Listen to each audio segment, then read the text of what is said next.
Hello and welcome to another Crabs, Goats and Goats. It's been a while, I'm sorry about that, and I hope to be posting more regularly these videos as the months go on through 2022. This one is going to be about the eclipse season. It's going to be about the solar eclipse in Taurus, which is happening on the 30th of April, the last day of April, which is the beginning of several important astrological changes occurring through the months ahead. And we've had a certain type of influence so far this year, which is changing now as we go into May and June. So we're also going to take a bit of a look at Jupiter going into Aries as well in this video, and we're going to see how the eclipses can affect us.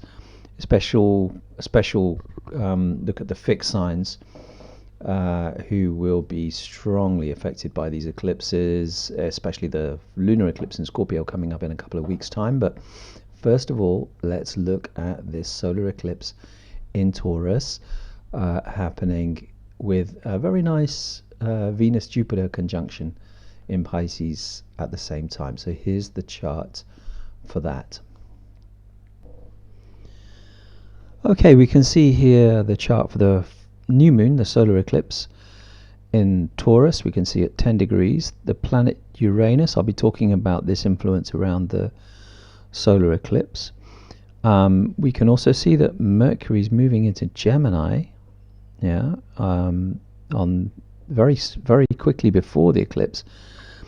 And also, remarkably, at the eclipse we have Venus and Jupiter in an almost exact conjunction of 27 degrees and 55 and 57 minutes. So these two are very close. Also, of course, still near Neptune with Mars in Pisces as well. So we can't forget at the eclipse this Pisces influence, which is still very strong in the heavens as we look at the eclipse itself.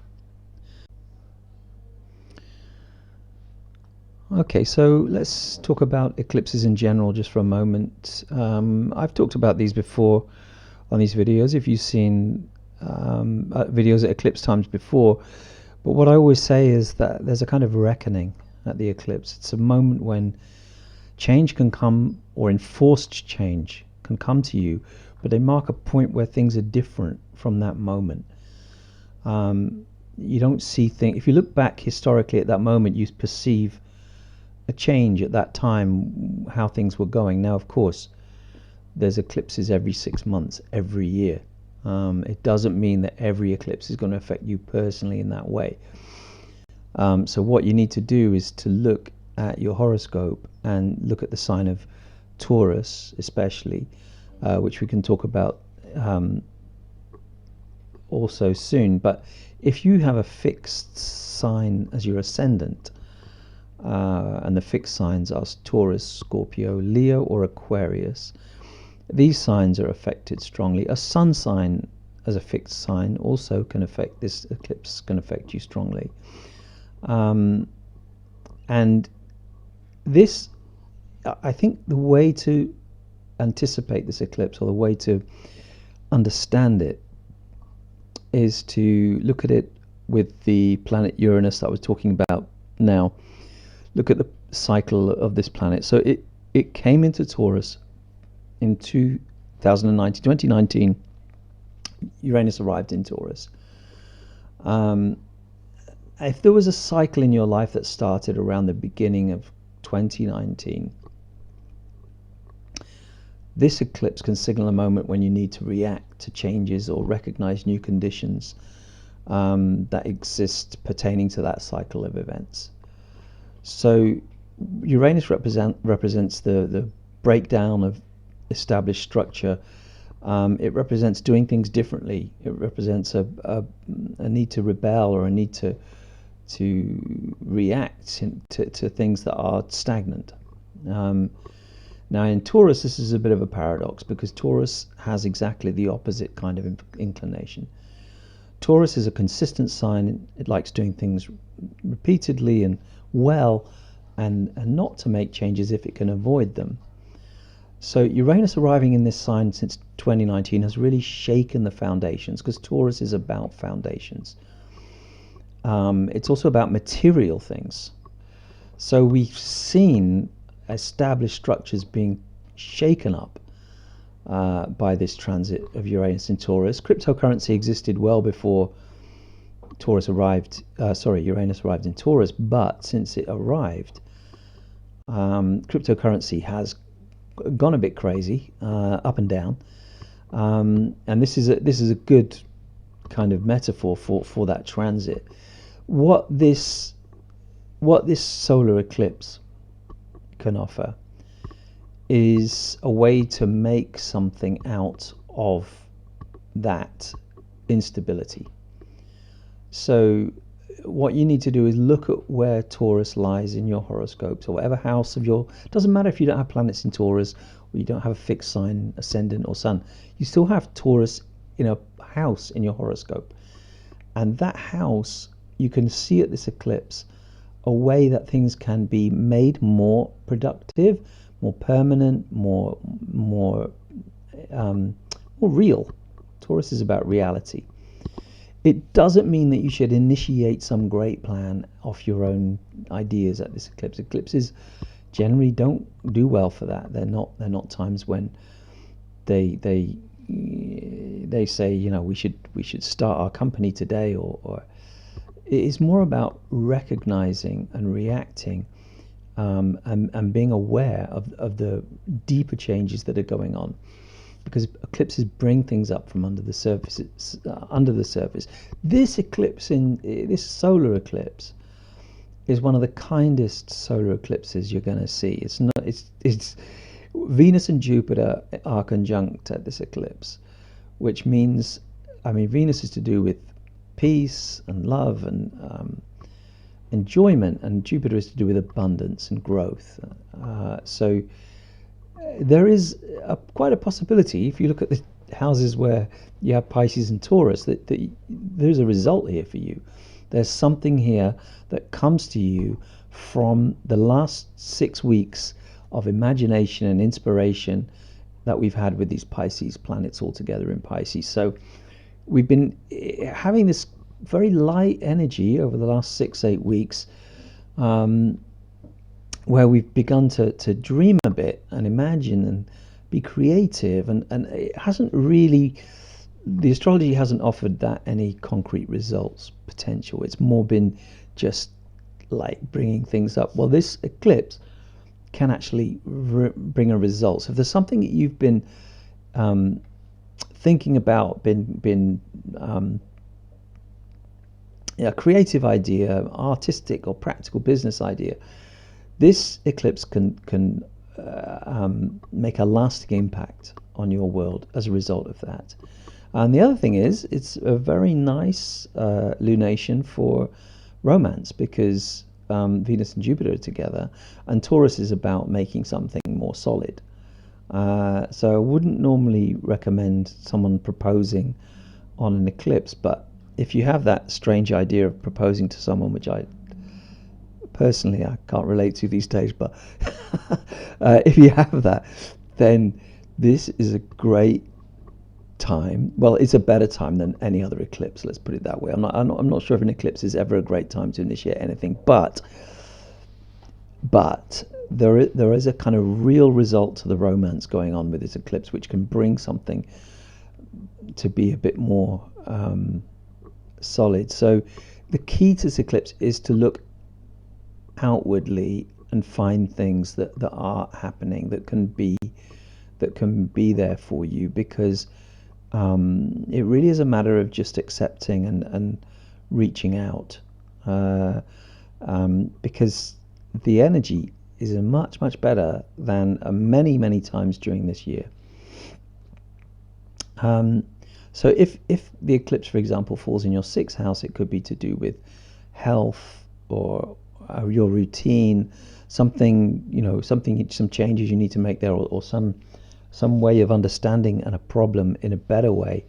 If it's in your 9th house, it's to do with learning and education and teaching as well, travel also, and Of course, we're now beginning to be brave enough to travel again, and this is a great time to plan, or to look ahead towards times when we can do that. So there's all kinds of positive energy around an eclipse, which we're not usually accustomed to with eclipses. But I think this can really help. The other thing is that Mercury has just gone into Gemini, and it's slowing down in Gemini, ready to go retrograde quite soon, which means it's not acting with its full Mercury potential in Gemini, and it will bring things, conversations, messages coming in quicker, and you might have ways of being able to get around and do more. But do be careful with anything that relies on like mixed messages or technology or anything like that in the next 4 weeks, because Mercury's about to go retrograde in Gemini. So it's not the most reliable time in terms of giving and receiving information. So cross wires is something that will generally be a part of May, the first 2 weeks of May, as it goes on. But at the eclipse, perhaps this is not such a strong factor. Okay, let's now look at the change of Jupiter going into Aries, which is going to happen very soon. The Jupiter is going into the sign of Aries, leaving Pisces on May the 10th. And this is very interesting when we consider it in the context of the last 3 years, where Jupiter was in Saturn-ruled signs of Capricorn and then Aquarius, moving into Pisces for a little while last year and then again this year. We've seen what that brought, and it's been a welcome relief on many levels. So people have started to become more open. We've seen things opening up. Generally, there's not so much fear of the pandemic in terms of leaving the house and operating normally and all those things. So we've seen this with Jupiter in Pisces. So it's very much in line with the astrology of the time. So we can also, looking at the pandemic more broadly in terms of economics and optimism and beginning to look for opportunities and expand, Jupiter in Aries can bring this even further forward. It's another big shift. So with Pisces, Jupiter in Pisces in the first 5 months of the year, it's emphasized imagination, teaching, learning, expanding the horizons in the most universal sense, not physical sense, but like just the consideration of everything in the world. And I've seen this. You may not have done, but I've seen this around me, that people have become broader in their influences about what they consider. Also has qualities of empathy and generosity to those in need, which is, we've been really focused inwardly in the previous 2 years, and this has brought us to focus more outward on other people and the world. This depends on your chart, how it affects you personally. Maybe that Jupiter in Capricorn or Aquarius was, did you a few favors. It's quite possible, depending on your chart. But I'm talking about a general sense now, in a global sense, how this is affecting. And I very much felt personally with my water and earth chart, mainly Sun, Moon, and Ascendant, that Jupiter has made me more optimistic than I've been in years. I have been more optimistic during this Jupiter period than I've been in years. So into Aries now. So Aries, as a sign, it's dynamic and purposeful. So Jupiter favors action and it favors boldness during this transit. So we're talking about, especially the next 4 months when Jupiter's, well, the next 2 months especially when Jupiter's going, before it starts to slow down in Aries. However, boldness and action should be reserved until after the lunar eclipse. And I hope to do another video before the next lunar eclipse, just to point out some warning signs around that eclipse, because it's really quite fierce. I should say heavy, really. Involves Saturn and the fixed signs. So I hope to get that a bit earlier than this one, in terms of days before the eclipse and not just the day of the eclipse. So this one will be going out. But Jupiter in Aries after that eclipse, which is in 2 weeks' time, so around the 15th, 16th of May, there's an eclipse, a lunar eclipse.